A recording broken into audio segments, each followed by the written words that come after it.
Bonjour à tous, bonjour mes amis. Je vous fais cette petite vidéo pour vous annoncer la nécessité de créer une commission Georges Anissé Ekane. Une commission qui va prendre plusieurs formes, mais qui sera vraiment l'héritage, ce que Anissé Ekane nous a légué. Le but ultime de ce genre de commission, c'est d'arriver à la création de la fondation Georges Anissé Ekane. Ce n'est pas quelque chose pour encombrer la famille à ce moment de deuil ou bien d'encombrer les Camerounais, car nous sommes tous en deuil. Mais compte tenu de tout ce qu'on observe, aussi bien à l'international qu'au niveau national, il est vraiment nécessaire qu'on prenne des dispositions pour se défendre, pour venger. Je veux dire, je ne sais pas quel mot je vais utiliser, mais les images que j'ai vues venant de Bruxelles, voir la grande sœur Marianne malmenée comme ça fait très mal au cœur. C'est pour ça que je pense qu'il est nécessaire de mettre en place une commission qui va nous permettre de pouvoir gérer cette situation progressivement jusqu'à la création de la fondation qui pourra arriver dans 1 an, 10 ans, 20 ans, on n'en sait jamais.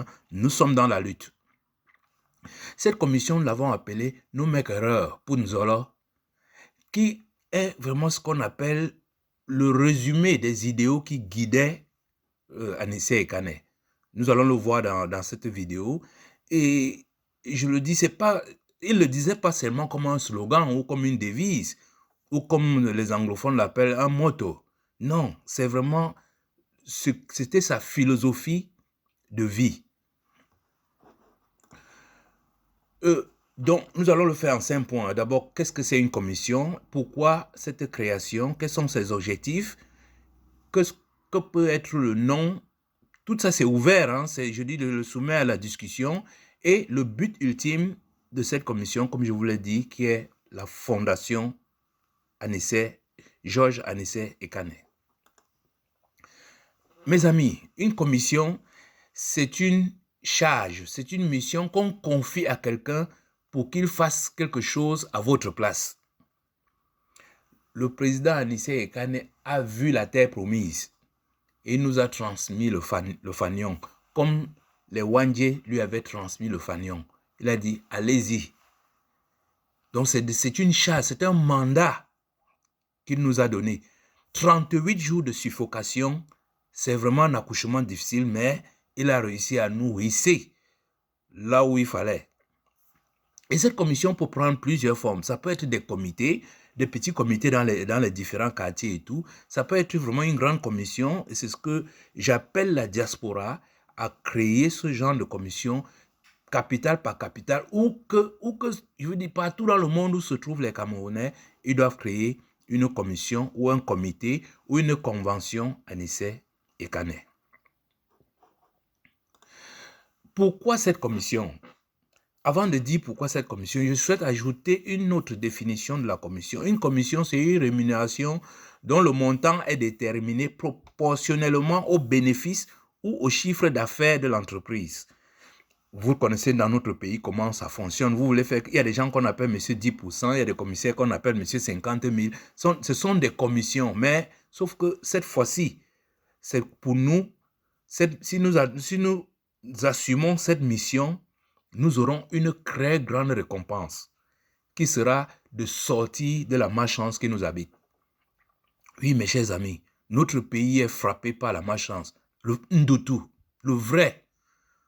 Comment pouvez-vous imaginer qu'un homme sale nous a abandonné la saleté ici, allait s'installer dans un hôtel à Genève avec des vestes très propres pour nous narguer pendant 40 ans et nous n'avons pas réagi? C'est la malchance. Comment se fait-il qu'un pays qui a des grands professeurs, un pays qui a des grands industriels, un pays qui a des grands généraux d'armée, des intellectuels de l'armée, les colonels Badjek, les Hassan Fak et tout ça, comment se fait-il que tout ce beau monde-là soit prêt à se laisser gérer par un garçon de course et une femme, une serveuse de bar? Vous comprenez que c'est la malchance. Ce n'est pas une simple malchance comme ça dans, comment on dit, imaginaire. Hein? Regardez comment nous nous exprimons dans nos rues ici. Est-ce que vous savez que je n'ose même plus dire bonjour à quelqu'un? Quand je veux m'amuser, je vois une belle fille là ou bien un jeune garçon, je lui dis bonjour. Il se retourne comme ça, il me regarde, il ne me reconnaît pas. Et il se dit, vous me connaissez? Je dis non, je vous disais juste bonjour. Il me dit, c'est la malchance. Donc vraiment, c'est comme ça. Quand vous faites quelque chose à quelqu'un ici, dès qu'il n'a pas compris, vous dites c'est la malchance. Nous vivons dans la malchance. Et ce n'est pas la malchance au sens que nous ne sommes pas... Non, notre pays est très riche. On a tout. Tout ce qu'il faut. Sur le plan humain et sur le plan matériel, nous avons tout. Mais nous vivons dans une souffrance incroyable.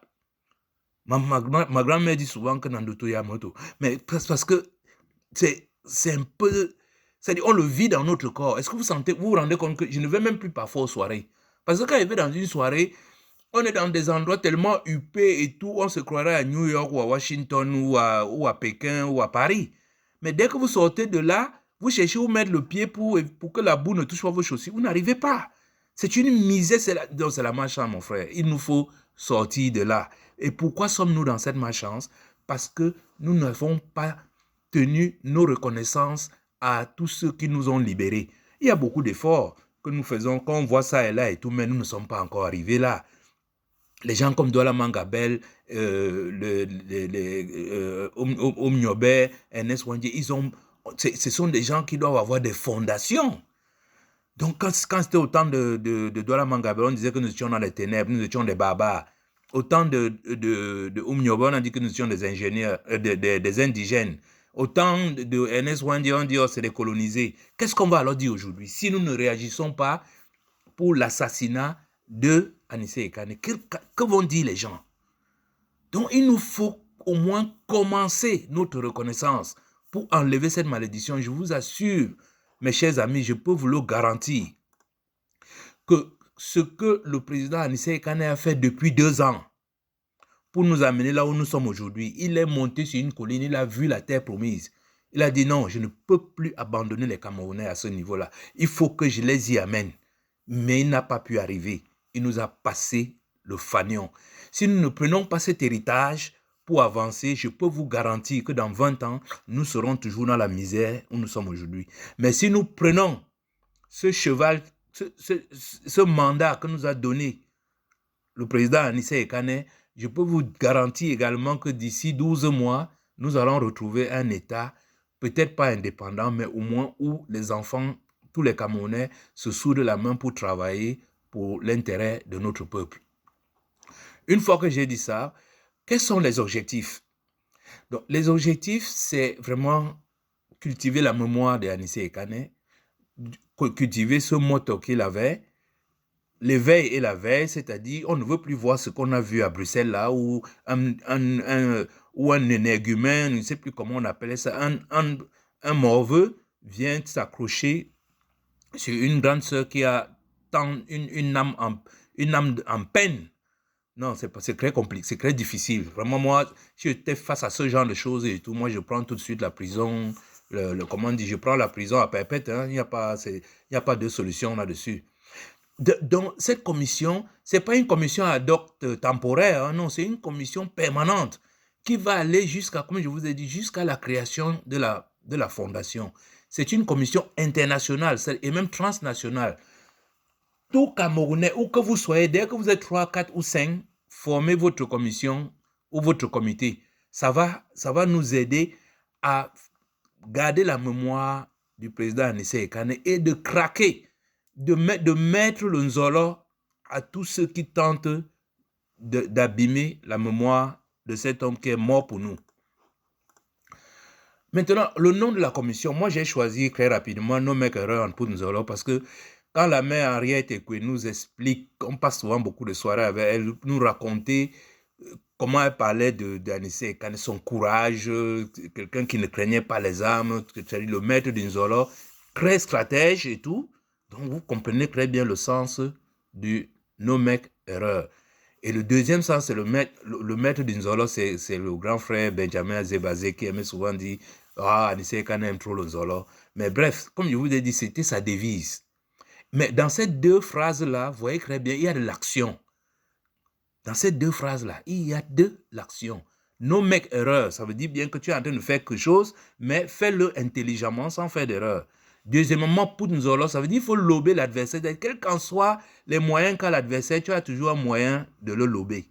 Et il ne parlait pas, comme je vous ai dit, ce n'était pas que des slogans. Il nous a donné quelques exemples. Regardez ce qu'il a fait pendant 74 ans et pendant 50 ans, face à un régime aussi barbare. S'il a tenu jusqu'à là, s'ils sont venus le tuer à 74 ans, c'est parce qu'il a posé des actes sans faire beaucoup d'erreurs. Et c'est ça qu'il nous conseille. Maintenant, quant à nos Punzolo, regardez ce qu'il a fait. Il a choisi d'abord Maurice Kamto. Ça a déboussolé le régime. Ça les a tellement déboussolés que lorsqu'il a mis le deuxième Zolo en portant son choix sur Issa Chiroma Bakari, ils étaient totalement abasourdis. Ils n'ont pas vu cet ouragan arriver. Et la bourrasque les a tellement transportés qu'on leur a donné le coffre-fort, les clés du coffre-fort, les combinaisons pour ouvrir le coffre-fort. Malgré ça, ils n'ont pas pu voler. Ils n'ont pas pu voler les résultats là, tellement la victoire était écrasante. C'est ça qu'on appelle mettre le Nzolo. Ça veut dire que dans ces comités, dans ces commissions, nous devons agir avec intelligence pour rendre coup pour coup. C'est ça une commission. On ne joue pas. C'est pas seulement là comme ça pour de la belle musique. Non, elle est là pour remplir une fonction. Moi, personnellement, je peux l'appeler, si je crée un comité, je vais l'appeler comité grand frère. Parce que je ne sais pas si vous avez déjà ce sentiment-là. Depuis que ce grand frère nous avait défendu face au commandement opérationnel et tout, moi, je ne l'ai pas vu vieillir. C'est après sa mort, là, ou bien quand il était à Yaoundé, là, que j'ai commencé à entendre les 74 ans et tout. Depuis, je vous dis, l'image que j'ai de lui, en fait, je crois que c'est aussi un phénomène bizarre. Quand vous vivez avec les gens, vous ne les voyez pas vieillir, puisque vous grandissez ensemble. Mais chaque fois que nous, on le voit, pour nous, il est jeune. C'était notre grand frère, mais c'était un grand-père. Donc vous voyez que chacun peut lui donner le nom qu'il veut en fonction de la relation qu'il avait avec lui ou bien de la façon dont il voyait les choses. Mais le motto est le même. No make erreur pour Nzolo. C'est ça qu'il nous faut faire. Et comme je vous le disais, pour terminer, le but ultime de la commission, c'est de créer la fondation Georges Anissé Ekane. Parce que ce sera le point de lancement. Nous arriverons plus tard avec les fondations. Comment je peux dire ça? Je veux dire, la bonne charité commence par soi-même. Nous n'avons pas connu Mnyoben, nous n'avons pas connu Ernest Wandje, nous n'avons pas connu Douala Mangabel. Tous ceux qui sont morts là, on ne les a pas connus, mais lui, nous l'avons connu. Je dis, c'est lui qui nous a élevés. Donc, la bonne charité commence par soi-même. Nous pouvons d'abord prendre cette partie-là de façon transnationale, internationale, l'amener là où il faut, et à partir de là, on créera toutes les autres fondations, jusqu'à la fondation Manu Dibango et tout, parce que notre pays est un grand pays. Mais à chaque fois, c'est-à-dire que ces gens-là nous ont tellement malmenés qu'on a perdu, on oublie même tous nos héros et tous ceux qui sont battus pour représenter notre pays. Voilà, mes chers amis, ce que je souhaitais dire par rapport à ce sujet. Donc, à vos marques, prêts, partez, que chacun, dans chaque quartier, créons un comité, une commission, plus c'est grand, et plus tard, on va fédérer tout ça. Mais le but final, c'est d'arriver à la fondation. Et le but, ça c'est le but final, mais l'objectif présent, je vous dis, on ne va plus tolérer les gens qui viennent insulter la mémoire du président Anissé Ekane. On ne va plus tolérer le genre d'énergumène ou bien de ce petit poisseux qui a froissé la grande sœur Marianne là-bas, je crois, c'était à Bruxelles. Je dis ça, on ne va plus tolérer ça. Or, s'il y a les commissions et les comités quelque part, on va s'occuper de ce genre de situation assez rapidement pour que sa mémoire reste intacte. Il est temps que nous protégions nos héros. Voilà, je m'arrête là. Voilà ce que je souhaitais dire. J'espère vraiment que ce message va permettre à tout un chacun de faire le point et que progressivement, dans les réunions, les différentes réunions que les Camerounais ont à gauche et à droite, on va mettre en place ce genre de petits comités, de commissions ou de conventions pour arriver au but final qui est la fondation. Merci de m'avoir écouté et à bientôt.